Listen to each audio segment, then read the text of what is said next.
Welcome to Blizzard Fire. We hope this video helps fire up your solution. You begin by preparing the sheet so the refresh runs cleanly. Close heavy workbooks and save a backup copy because you want a rollback point if something breaks.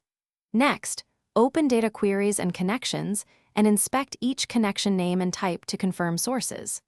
Once done, check connection properties for automatic refresh or background query options because those determine behavior during the next steps and prevent accidental long-running updates.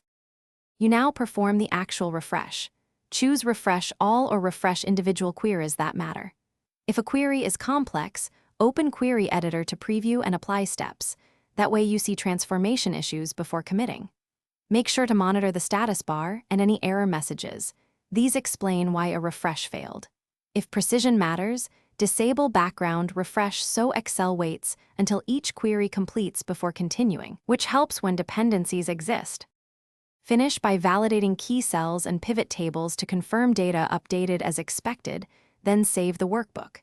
If something goes wrong, first check connection credentials and source paths because authentication or moved files are frequent culprits. If error messages persist, clear the query cache or disable and recreate the connection. That rebuild often fixes corruption. Finally, once resolved, re-enable any automatic refresh schedules and document the change.